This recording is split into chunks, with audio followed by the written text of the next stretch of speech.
श्री सद्गुरुदेव की जय। सद्गुरु वर्ल्ड की ओर से पार्थ सेजपाल का प्रणाम। श्री सद्गुरुदेव श्री रणछोड़ दास जी महाराज के परिचय की एक झलक। भारत के मध्य प्रदेश के ग्वालियर स्टेट के अंतर्गत बसे छोटे गांव बायफल में प्रागट्य। बाल उम्र से ही संसार के प्रति अरुचि के कारण गृह त्याग। पयाहारी संत पूज्य बाल कृष्णदास जी से वैराग्य की दीक्षा। योग में रुचि के कारण साधना द्वारा समाधि तक की तपस्या। सभी धार्मिक ग्रंथों का अध्ययन। चित्रकूट में श्री हनुमान जी की आराधना पश्चात उनके दर्शन आशीर्वाद की प्राप्ति। चित्रकूट स्थित जानकी कुंड में संत सेवा और निष्काम कर्म योग का सन 1950 में श्री नेत्र यज्ञ द्वारा प्रारंभ। भारत भ्रमण। प्रभु श्री राम में अटल अचल निष्ठा। विशाल शिष्य समुदाय को मानव सेवा ही ईश्वर सेवा का आचरणमय बोध। सभी के तन मन और धन को इसी मानव सेवा की ओर मोड़ देना। राम नाम जाप के साथ साथ श्री रामचरितमानस जी के नित्य पाठ की शिष्यों को शिक्षा देना। आदि आदि आप श्री के चरित्र के अनमोल पहलू हैं।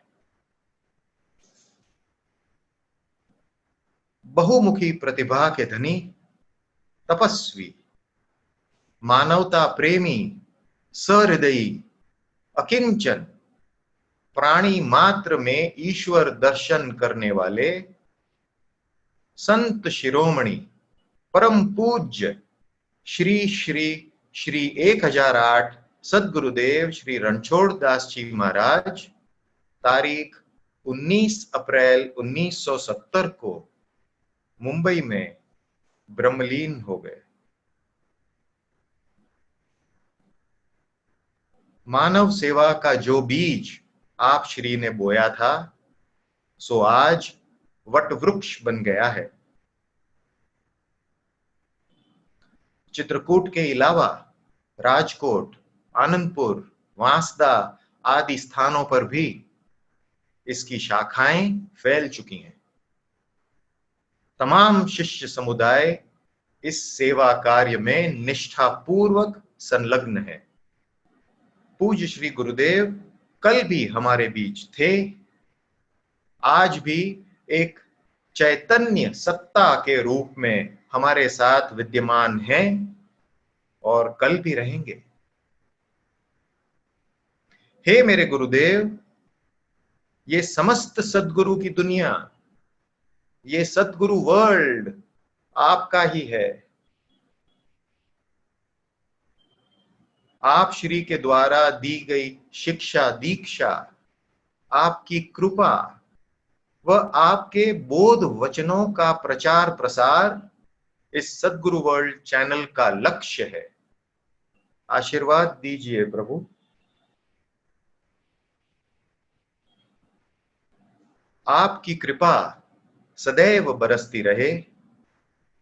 आपका रक्षा कवच सभी को सुरक्षा प्रदान करता रहे और हमें सदैव भक्ति पथ पर, सेवा पथ पर अग्रसर रहने के लिए आप श्री प्रेरित करते रहें, ऐसी आपके श्री चरणों में प्रार्थना है। हे गुरुवर, आपके श्री चरणों में साष्टांग दंडवत है। श्री सद्गुरुदेव की जय। आप સહુ ગુરુ રસિકોને પાર્થ સેજપાલના જય ભગવાન। પરમ ભગવદીય સ્વર્ગસ્થ પ્રોફેસર કે.જે. અજાબિયા સાહેબને આપણે સદગુરુ પરિવારના સમર્પિત ગુરુચરણના અનુરાગી ભક્ત તરીકે ઓળખીએ છીએ. એમના સંપર્કમાં આવનાર ગુરુભાઈ બહેનોને એમની તેજસ્વી વિદ્વતાનો પણ પરિચય છે. તેઓએ આજીવન ભારતીય સંસ્કૃતિ પ્રણીત સનાતન ભાગવત ધર્મનું અનુસરણ કર્યું છે. પૂજ્ય શ્રી ગુરુદેવના શ્રીમુખે ઉચ્ચારાયેલા સર્વ શ્રુતિઓના સારરૂપ એવા બોધ વચનોનું અને અન્ય ભક્તજનોના અનુભવોનું સંકલન કરી તેનું સરળ સમજણયુક્ત વિવરણ અજાબિયા સાહેબે સદ્ગુરુ સૌરભ નામક 2 પુસ્તકોમાં પ્રકાશિત કરીને આપણા સૌની તથા આવનારી પેઢીની યથાર્થ સેવા કરી છે. અજાબિયા સાહેબની વિદ્યકીય કારકિર્દી અત્યંત તેજસ્વી રહી. શુદ્ધ દ્વૈત શાંકર વેદાંતમાં MA કર્યું તથા પ્રતિનિધિ ધર્મ સ્મૃતિઓમાં એમણે ડોક્ટરેટ પ્રાપ્ત કર્યું. 1960થી 1990 સુધી તેમણે વિવિધ ગવર્મેન્ટ કોલેજોમાં સંસ્કૃતના પ્રોફેસર તરીકે ફરજો બજાવી. જીવનની સાંસારિક જવાબદારીઓ વચ્ચે એમણે પૂજન અર્ચન અને સ્મરણ રૂપે ઈશ્વરમય ચિત્ત રાખ્યું અને આધ્યાત્મ યાત્રાને જ જીવન યાત્રા બનાવી. શ્રી સદ્ગુરુ સૌરભ ભાગ 1 અને 2નું પઠન એમના પુત્રી ઉર્મિબેન કરશે. ઉર્મિબેનના ટૂંકા પરિચયમાં એમણે 37 વર્ષ માધ્યમિક શાળામાં અધ્યાપન કરેલ, પુષ્કર આશ્રમમાં ગુરુ દીક્ષા લીધી અને તેઓ આપણા ગુરુ પરિવારના જ એક સભ્ય છે. ચાલો આપણે શ્રી ગુરુદેવના અમૃત વચનોનો ઉર્મિબેનના મુખે રસસ્વાદ માણીએ. જય ભગવાન. ઓમ શ્રી સદ્ગુરુદેવાય નમઃ. સદ્ગુરુ સૌરભ ભાગ 2. સદ્ગુરુ સૌરભ ભાગ 1માં પ્રકરણ 1થી 16 મુદ્રિત થઈ ગયેલા છે. તેથી આપણે આ ભાગનું વાંચન શરૂ કરીશું એટલે પ્રકરણ 17થી સ્ટાર્ટ થશે. પ્રકરણ 17નું નામ છે મન और उसकी शुद्धि. प्रथम वचनामृतમાં गुरुजी कहे छे, एकांतवास से मन की स्थिरता और भजन. मन स्थिर करवो कठिन है, कठिन भजन श्री राम. बना वास एकांत से सरल होय दो काम. પૂજ્યશ્રી અહીં એકાંતવાસની ઉપયોગિતા સમજાવે છે. શ્રીમદ ભગવદ્ ગીતામાં અર્જુનજી શ્રી કૃષ્ણ પ્રભુને કહે છે કે મન ખરે જ ચંચળ, હઠીલું, બળવાન અને દ્રઢ છે. તેને વશમાં લાવવું તે વાયુને વશમાં લાવવા જેવું અતિ દુષ્કર છે. ચંચલમ હિ મનઃ કૃષ્ણ પ્રમાથી બલવદ દ્રઢમ તસ્યાહમ નિગ્રહમ મન્યે વાયોરીવ સુદુષ્કરમ. 6ઠા અધ્યાયમાં 34મો શ્લોક છે આ. ત્યાં શ્રી ભગવાન અભ્યાસ અને વૈરાગ્યથી તેને વશ કરી શકાય છે તેમ જણાવે છે. મનની સ્થિરતા વગર ભગવદ ભજન પણ કઠિન બની રહે છે. પૂજ્યશ્રી જણાવે છે કે આ માટે એકાંતવાસ જરૂરી છે. બાહ્ય સંપર્કોથી વૃત્તિ બહિર્મુખી બને છે, માટે એકાંત નિવાસ કરવાનું જરૂરી છે. ધીમે ધીમે મનની બહિર્મુખતા દૂર થઈ જશે અને તે ભજનમાં જોડાઈ જશે. વૈરાગ્ય ભાવથી બહારના સંપર્કથી વેગળા થવાય છે અને એકાંતમાં નિવાસ કરવાનો ભાવ થાય છે. પછી મનને વારંવાર ભગવાનમાં જોડવાનો અભ્યાસ કર્યા કરવાથી તેનું ભજન સ્થિર થવાનું સરળ બની રહે છે. આમ શ્રીમદ ભગવદ્ ગીતાના જ વિચારનું આ દોહામાં ગુરુજીએ સમર્થન કરેલું છે. પ્રવચન પુંજમાં બ્રહ્મચર્ય રક્ષા માટે અતિ કામવાસનાથી બચવા પૂજ્યશ્રીએ જે ઉપાયો બતાવ્યા છે તેમાં ઉપાય નંબર 2માં જણાવ્યું છે કે મનમાં કોઈ પણ વખતે આકર્ષણ કે ચેષ્ટા ઊભા થાય હૃદયમાં વિકાર ઉત્પન્ન થાય તો 4 જણની વચ્ચે જઈને બેસી જવું. એકાંતમાં વિકૃતિ ઉત્પન્ન થતી કે પોષાતી જણાય તો સમૂહમાં બેસી જવાથી પાપમાંથી રક્ષા થાય છે. મન સમુદાયમાં લાગી જતા તે વિકાર કે ચેષ્ટા અનુભવતું મટી જશે. આમ એકાંત સેવન અતિ વિકારી મનુષ્ય માટે જોખમી છે તે પણ પૂજ્યશ્રીએ સ્પષ્ટ કર્યું છે. સામાન્ય નિયમ પ્રમાણે એકાંત સારી વસ્તુ છે, પણ અતિ વિકૃત મનવાળા માટે એકાંત બડી બુરી ચીજ હૈ એ પૂજ્યશ્રીએ સ્પષ્ટ કર્યું છે, જે પ્રવચન પુંજના પૃષ્ઠ નંબર 20 પર આપેલું છે. સાધકે નિરીક્ષણ કરી અને પોતાની ભૂમિકા તપાસી લેવી. વચનામૃત 2 સત્કર્મો સે અંતર શુદ્ધિ. ગલે બર્ફ અતિ મંદ તેજ મિલે અતિ ઉગ્ર. સત્કર્મ સે હોત ત્यों મન અશુદ્ધ અતિ શુભ્ર. અતિ ઠંડીથી જામેલા બરફના પડ ગળતા બહુ વાર લાગે છે. એ બરફ ઉપર સૂર્યના અતિ ઉગ્ર કિરણો પડે ત્યારે ધીમે ધીમે બરફ પીગળે છે અને અંતે તેનું પાણી થઈ જાય છે. બરાબર તે જ રીતે અંતઃકરણમાં અનંત જન્મોના કર્મ સંસ્કારોથી અતિ અશુદ્ધિના થરના થર જામ્યા હોય છે. તેની જલ્દી નિવૃત્તિ થતી નથી, પરંતુ જેમ જેમ દયા, પરોપકાર ઇત્યાદિ સત્કર્મોનું પ્રમાણ વધતું જાય છે, તેમ તેમ અશુદ્ધિના પડ પીગળી જાય છે અને ધીમે ધીમે અંતઃકરણ અતિ ઉજ્જવલ સાત્વિક બની જાય છે. આશય એ છે કે સત્કર્મો કરવા છતાં મન પાપમાં સરી પડે તો પણ નિરાશ ન થવું. એ સંસ્કારવશ થતું હોય છે, પણ સત્કર્મોમાં જ પરાયણ રહેવાથી હૃદય અતિ નિર્મળ બની જાય છે અને ભક્તિ, પ્રેમ અને પરમાત્મા અવશ્ય પ્રગટ થાય છે. વચનામૃત 3 अंतःकरण की अशुद्धि कैसे दूर हो. गुरुजी कहे छे निष्ठा, विश्वास और आत्मनिरीक्षण से अंतःकरण शुद्ध हो जाएगा. उसमें जो कुछ दोष होगा वह स्पष्ट दिखेगा. स्वदोष दर्शन ही आत्मनिरीक्षण है, परदोष दर्शन नहीं. पराये के दोष के लिए भगवान की दया मांगना चाहिए. हे भगवान, इस पर दया करो. अपना महत्व बढ़ाने के लिए पराये की निंदा न करो. अपनी निंदा कोई करे तो समझना कि यह धोबी है जो मेरा मैल धोता है. वचनामृत 4 आहार और मन. धर्म का संबंध मन से है, कारण के धर्म और अधर्म की वृत्तियां मन में उदित होती है और मन इंद्रियों से घनिष्ठ रीति से संबंध रखता है. इंद्रिया आहार से पोषित है, उसके धर्म मन ग्रहण करता है.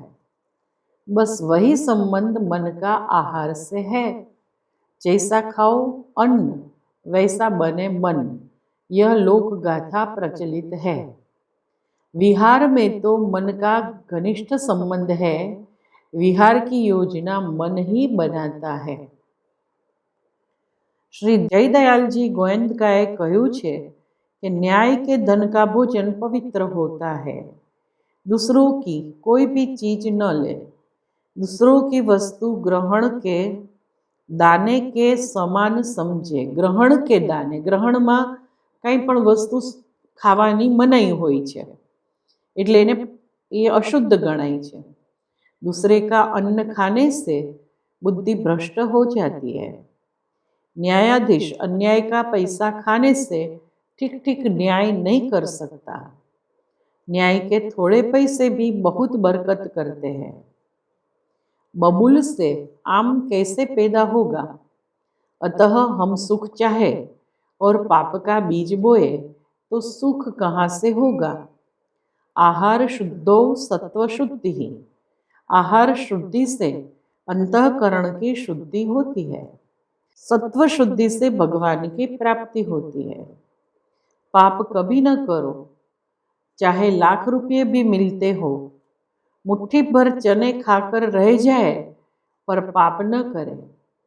भगवान ने जिन्हें पैदा किया है भगवान ही उन्हें खाने को देगा। आनंद कैसे मिले नामनी બુકમાંથી તેના પેજ 48 અને 49 માંથી જયદયાલજી ગોયંકાના આ વિધાનો લેવામાં આવ્યા છે, જે આપણા ગુરુજીના વચનામૃતની પુષ્ટિ કરે છે। वचनामृत 5। मन वश करने से ही ज्ञान आचारगत बनेगा। सब में हरि, हरि में जगत, कहत भोग में भोग, स्वयं वृद्धि मन बस नहीं, बिना बने ग्रह जोग। बधामां परमात्मा छे अने भगवानमा जगत छे एम कहेवामां आवे, पण भोगोमां भोगोनी स्वयं वृद्धि ज थया करे जो मन वश नहीं होय तो। आवुं ग्रहयोग वगर पण बने छे। आपणा गुरुजी અહીં મનના સંયમ પર ભાર મૂકે છે। આપણે જાણીએ છીએ કે લોકો એવું કહેતા હોય છે કે ભગવાન બધામાં રહેલા છે અને ભગવાનમાં જ સર્વ કંઈ રહેલું છે। આ જ્ઞાન જો મનવશ નહીં હોય તો મિથ્યા વાણી વિલાસ જ બની રહેશે। असंयमी मनवाળી व्यक्तिना विषय भोगोमां वृद्धि थया ज करशे। वाणी शास्त्र ज्ञान बोल्या करशे, पण मन नवा नवा भोग पदार्थोनी वृद्धि कराव्या ज करशे। ज्ञान आचरणमां नहीं आवे। आ कंई प्रारब्ध योगे थतुं नथी। मारुं प्रारब्ध ज एवुं छे के भोग विषयो वध्या करे छे अने श्रीहरिमां मन जतुं नथी। आम कोई व्यक्ति प्रारब्धने दोष आप्या करे तो ते मिथ्या छे। ते माटे दैव के प्रारब्धनो दोष जरा पण नथी, परंतु असंयमी मनने लीधे ज आम थाय छे। तात्पर्य ए छे के मनने काबूमां राखवाथी भोगवृत्ति नष्ट थशे अने ज्ञान आचारमां आवशे। वचनामृत 6। मन शुद्धि दोष दूर करने से होगी। अपने दोषों की निवृत्ति से ही मन शुद्ध होता है। अनेक संस्कारों वाळुं मन रागद्वेष युक्त होवाथी प्रभुनी झांखी माटे अयोग्य छे। पण साधक जो आत्मनिरीक्षण कड़क रीते करे तो पोताना दोषो जणाई आवशे। प्रयत्नपूर्वक तेमने दूर करवाथी सत्वशुद्धि अंतःकरणनी शुद्धि थई जशे। भगवान शुद्ध सत्वस्थ बराबर शुद्ध अंतःकरणमां स्थित छे, तेथी तेमां प्रगटशे। जब तक अहम नहीं मिटता तब तक चित्त शुद्धि में देरी रहती है। अपने स्वतः का निदान ही अहम की निवृत्ति है। अहम भाव मनने रागी अने द्वेषी बनावे छे। जात निरीक्षण बराबर थाय तो अहम भाव क्या क्या छे ते स्पष्ट जणाशे।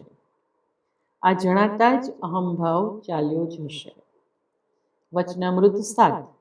मन की उपरति के साधन। संध्या, गीता पाठ, नाम जप ये उपरति के ही साधन है। इनकी आवश्यकता है। एक निष्ठा ही ज्ञान है, वह अनेक ज्ञान अनेकत्वनी दृष्टिए अज्ञान है। पूज्य श्री અહીં મનના ઉપરામ માટે તેને સાંસારિક વિચારોથી ઉપરત કરવા માટે સાધનો તરીકે સંધ્યાવંદન, ગીતાપાઠ, નામ જપ આ ત્રણની અત્યંત આવશ્યકતા જણાવે છે। તે નિયમપૂર્વક, શ્રદ્ધા અને પ્રેમપૂર્વક કરવા જોઈએ। उत्तरार्धमां एक निष्ठाने ज ज्ञान कह्युं छे। श्रीमद् भगवद् गीता अध्याय 18 21 श्लोकमां पृथकता नाना भावथी सर्व प्राणीओने जाणवा તેને રાજસ જ્ઞાન એટલે કે અજ્ઞાન કહ્યું છે. પરમાત્મા કે પરમાત્મા સ્વરૂપ સદગુરુમાં એક નિષ્ઠા ભવમોચક છે. સર્વભૂતોમાં એક જ અવ્યય એવા પરમાત્માને જોવા અને વિભક્તોમાં અવિભક્તનું દર્શન કરવું તેને સાત્વિક જ્ઞાન કહ્યું છે.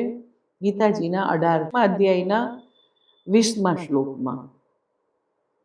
वचनामृत 8 मन की स्थिरता में चित्त शुद्धि की आवश्यकता है.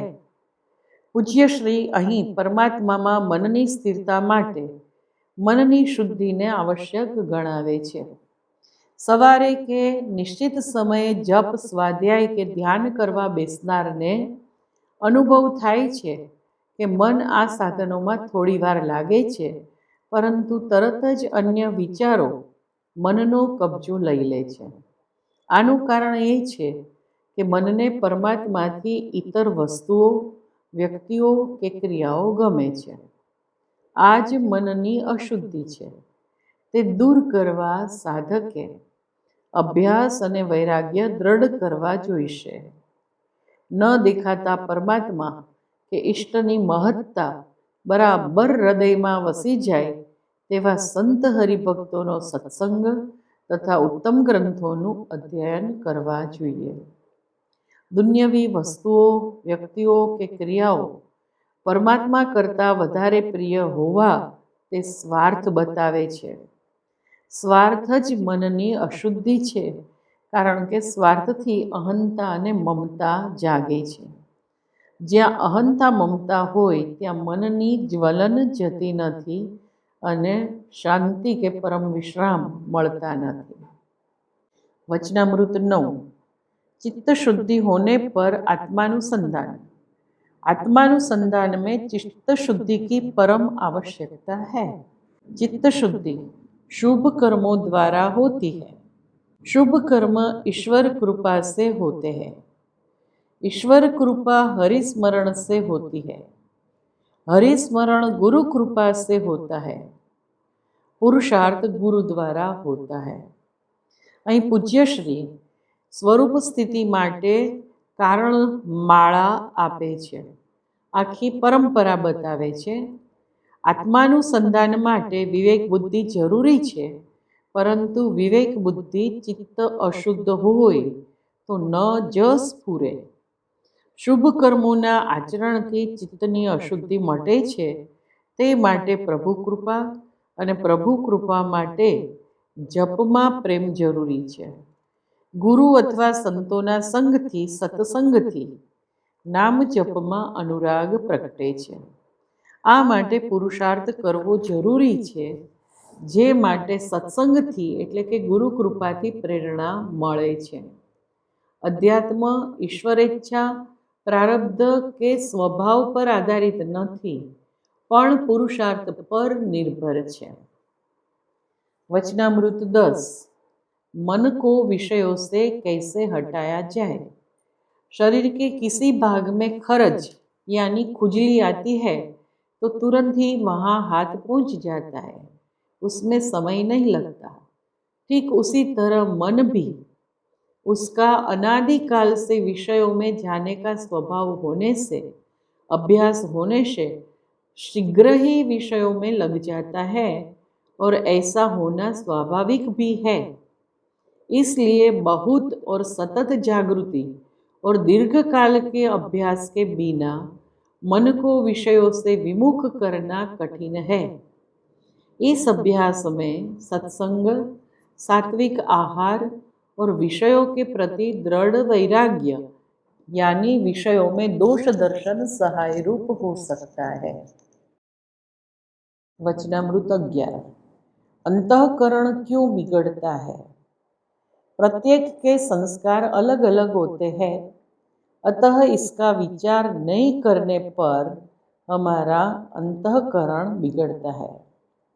બીજા લોકો પણ સંસ્કારવશ આચરણ કરે છે એવી સમજ કેળવવાથી આપણું અંતઃકરણ શાંત અને સંતુલિત રહેશે, બીજાના સંસ્કારોથી असंतुलित नहीं થાય. वचनामृत 12 शत्रु पर विजय. शत्रु पर विजय करना है तब काम क्रोध लोभ मोह पर विजय करो, ये सबसे बड़े शत्रु है। પૂજ્ય શ્રી બહારના હિતદ્વેષી શત્રુઓ કરતા કામ ક્રોધ લોભ મોહ આ આંતર શત્રુઓને સૌથી મોટા શત્રુઓ ગણે છે. તેથી તેમના પર વિજય મેળવવા ખાસ જણાવે છે. એ નિર્મૂળ થતા બહારના શત્રુ મોટે ભાગે રહેશે નહીં. કામ વગેરે તો માનવ જન્મ બરબાદ કરે છે અને 84ના ચક્કરમાં ધકેલે છે. માટે આંતર નિરીક્ષણ કરતા રહીને તેમને વશ કરવામાં જ આપણું કલ્યાણ છે. वचनामृत 13 मन को वश में रखो। सबसे अधिक पराधीन वह है जिसका मन अपने वश में नहीं है. मन वश होવું તે જ સ્વાધીનતા છે. જેનું મન પોતાને વશ નથી તે ચંચળતાના વંટોળમાં ફંગોળાયા કરે છે. તે પોતાનું હિત નહીં કરી શકે. આથી જ તેને સૌથી વધારે પરાધીન ગણે છે. શ્રીમદ ભગવદ્ ગીતામાં કહ્યું છે, બંધુઃ આત્મમનસ્તસ્ય યેનાત્મૈવાત્મના જીતઃ. જેણે પોતાનાથી પોતાને એટલે કે મનથી મનને જીતી લીધેલ છે, જેનું મન મિત્ર છે. પૂજ્યશ્રી પણ આ જ કહે છે કે અન્યને અધીન કરતા મનને અધીન રહેનાર વધારે પરાધીન છે. એટલે મન વડે મનને જીતવાની વાત છે અને મન વડે મનને જીતી લ્યો પછી મન છે એ આપણું મિત્ર બની જાય છે અને ભગવદ ભજનમાં અવરોધ ઊભા કરતું નથી. 14મું વચનામૃત क्रोध नियंत्रित करके क्षमा करना. क्रोध का शमन करो, क्षमा का उपयोग करो. મનમાં ક્રોધ ઉદ્ભવે કે તુરત સાવધાન થઈ જવું. ક્રોધ પ્રેરિત આચરણ ન કરવું. આ ક્રોધનું શમન છે. પરંતુ આટલું બસ નથી. જેણે આપણને ક્રોધ થાય તેવું આચરણ કર્યું હોય તેના તરફ ઉદારતા દાખવી ક્ષમા કરી દેવી. આનાથી તેને અને આપણને બંનેને શાંતિ થશે અને વાત વધશે નહીં. અક્રોધ અને ક્ષમા દૈવી સંપત્તિના ગુણો છે. આનાથી મનમાં પ્રતિક્રિયા એટલે કે વિરોધ કરવાના વમળોમાં ઘૂમરાવું પડતું નથી અને શ્રેયો માર્ગના વિઘ્નો ટળી જાય છે અને પ્રસન્નતા પ્રગટે છે. 15મા વચનામૃતમાં પ્રભુ શ્રી કહે છે, અપનો ભુવન બુઆર મેરે ભાવે કછુ કરો, ભલો બુરો સંસાર નારાયણ તું બેઠ કર અપના ભુવન બુઆર. સંત ભક્ત નારાયણ કવિ થઈ ગયા કહે છે કે સંસાર તો સારો નઠારો બંને છે, એટલે તેને અનુલક્ષીને આત્મભાવથી કંઈક કરતા રહો. શાંત મનથી બેસીને પોતાનું ભુવન એટલે કે ઘર એટલે આપણું ઘર એટલે અંતરાત્મા સ્વચ્છ રાખો. તાત્પર્ય એ છે કે ફરક તરીકે જે કરવું પડે તે આત્મભાવે સંસાર માટે, જગતના લોકો માટે કરતા રહો અને પોતાના હૃદયને નિર્મળ રાખતા રહો. જય ગુરુદેવ.